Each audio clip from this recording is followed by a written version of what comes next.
I'm a finance professor, and I teach mostly classes related to alternative investments. Prior to joining Emory, I've worked at a number of different places, Fuji Bank, Deutsche Morgan Grenfell, the International Monetary Fund, and with a variety of different companies. Maybe the most important part of that is that I've worked in the Far East, I've worked in Japan, as well as in Hong Kong.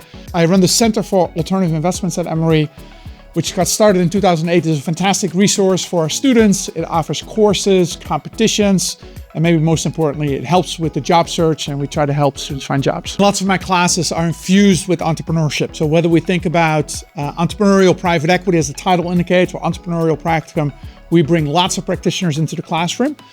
So sometimes they're kind of just from the finance space. I'm a finance guy, but we also work with entrepreneurs. So for example, in entrepreneurial private equity, every week, we're going to have a panel typically of multiple speakers coming from the industry. They come to class, they share their experiences, and they show people from small deals to big deals how deals are structured and how one would go about buying a business. I work with entrepreneurs and with high net worth individuals, typically when they've sold a business, and I help them think through the issues that they face. So for the entrepreneurial side, when we think about that, it's strategy, it's running the business, it's raising capital, maybe merging with another company, maybe buying another company.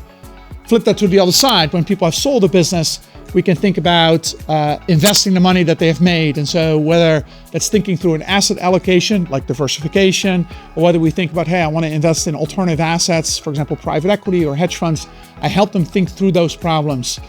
And most of my thought leadership really relates to those two areas. So whether I think about the businesses or whether I think about sort of after you sell a business and you've made some money, I will bring that back to the classroom. Outside of Emory, I work with entrepreneurs in the broadest sense, typically smaller entrepreneurs, so not large ones like Home Depot or Delta, typically businesses that are a little bit smaller.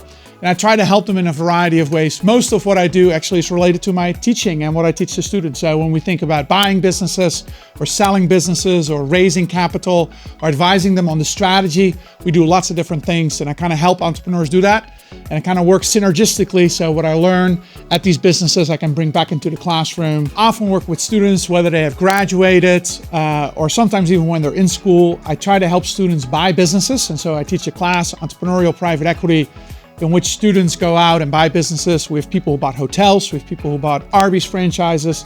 We've had people who bought gas stations, sometimes a kitchen cabinet maker. So a variety of different businesses. It's an amazing story when people come into school and they think, hey, maybe I'm going to run the corporate ladder, and they walk out owning a business, completely transforming the way they think about what they want to achieve at Goizueta. It's a thrill ride for me to help my students when I do that. It's a privilege for me to be there as they kind of really think about different ways about their careers, and I help students do that.